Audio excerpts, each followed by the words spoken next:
Today's video is very serious and a topic that I have perhaps never felt more obligated to make a video on, and that is because as a country, America has a lot on the line over the next month into the November election, and this is 0% a video convincing you to vote for Donald Trump or Kamala Harris, but 100% a video about the pro-life versus pro-choice issues on the ballot in 10 different states. A basic outline for this video: first we'll talk about exactly what's going on in this country, just so you're very aware of what's on the ballot.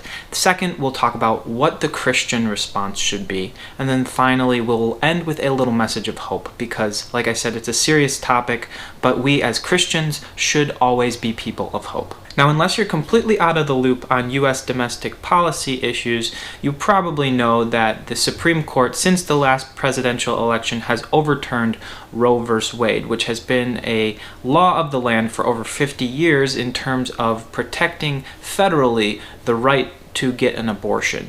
Now, what this does is it sends that right back to the states to decide within their own legislatures and their own constitutions whether they will protect abortion at the state level. Currently, 37 states have some protection for abortion within their constitution or within their law, 37 of the 50 states. And 9 states and the territory of the District of Columbia, our capital region, protect abortion, the right to get an abortion, which is a phrase that I have a hard time even uttering, up until 9 months, up until the baby is born. Gestational limits do not apply in 9 states plus the District of Columbia. And so what is happening this year is that 10 different states are having ballot proposals or referendums. They're putting it up to the people to decide whether or not they will protect abortion at certain limits, or they will continue an abortion ban in the case of the state of Missouri, which is my home state. This is not something that's only happening in liberal states. This is not something that's only happening in conservative states. It's happening all over the country, and it's actually affecting 75 million Americans, which is about a quarter of the Americans that live in this country are actually putting this up to a vote this year, this November. Now, we can have a conversation of whether or not it's even right to put that up to a vote, but that's not what this video is about. This video is about educating you on what exactly is happening. Now, a lot of times, especially in the state of Missouri, the wording isn't exactly all about protecting the right to an abortion. It's actually jammed into the ballot measure with a bunch of other things that sound good, like right to health care, right to medical treatments, yada yada, abortion care. They will use the term abortion care to make it seem like this should be part of everyone's health care. You have to be very wary of the way that these things are worded, because they're worded to sway your vote. I'm going to really quickly go through the 10 states just so you are aware if you are a resident of these states or you know somebody who lives in these states and votes. So if you live in the state of Arizona, Colorado, or Florida, your states are attempting to enshrine the right to an abortion into law.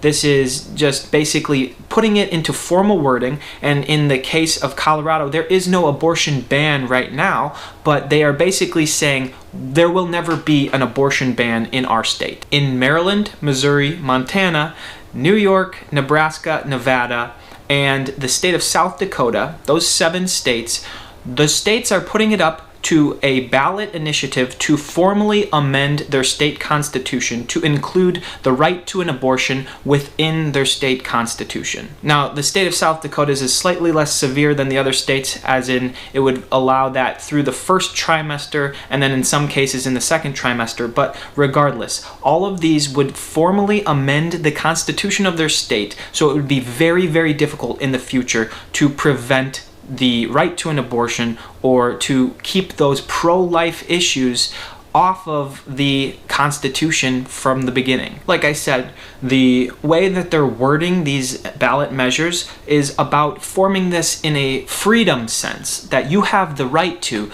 You will be not impeded from having this care or that care, or the right to contraception, birth control, to receive the care that you need. These are the types of things that they will say in the initiative to sway your vote and to make it sound good. They'll frame it in this sense of it's a freedom of choice issue.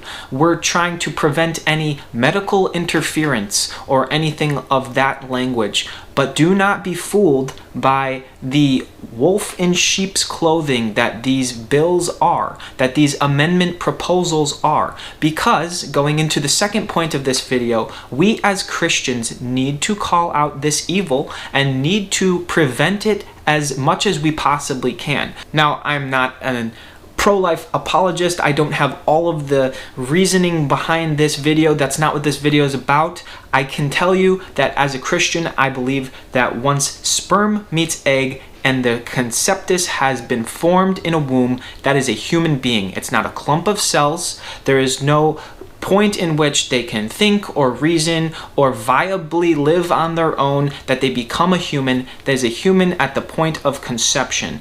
And it is our moral obligation to protect all human life. If that is the case, we as humans, we as Americans, we as citizens of our states need to promote the pro-life issues, and we need to vote no on amendments that protect this right to health care or abortion care that is going to be put up to a vote in your state. In some states, this is just a simple majority. That means 51% of the vote. Even just one more yes than no means these will pass into law. Some states it's 55%, some states it's 60%. It varies state to state. But you could be the reason that abortion remains illegal in your state, and that the saving of human lives is because of our votes, our voices. They do matter. Parents or potentially prospective parents should also know that there are clauses in the bill in my state, in the state of Missouri,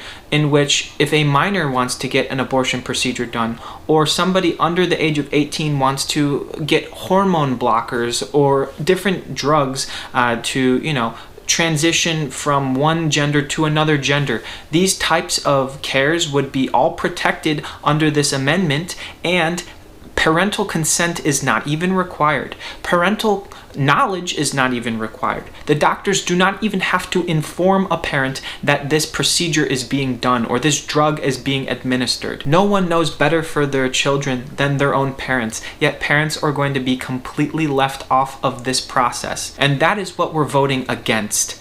These are the things that in Catholic social teaching, which I am Catholic, is very clear. The churches all around my diocese have been talking about how we need to vote no on 3. We have a prayer at the beginning of Mass to keep abortion illegal in the state of Missouri.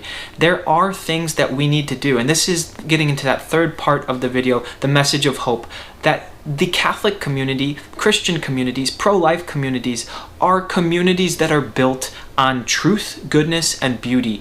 The 3 transcendentals in the church. We believe that Jesus Christ gave us true, good, and beautiful things in the form of human life. That human life is to be sanctified and cherished at all moments, and that the pro-life community is a community of hope and generosity. This is something that simply is not the case on the other side. And I believe that the message of hope here is that the pro-life community, a community of true, generous love, will always thrive no matter what the social conditions of the times are. This is simply not the case for the pro-choice community. They're a community that is built on selfish individual choice, that is built on the freedom to choose for oneself. Now, I've heard this phrase that abortion is the sacrament of the devil, because where Jesus said, "I give my body for you that you might live," abortion says, "I keep my body for myself and that the baby might die."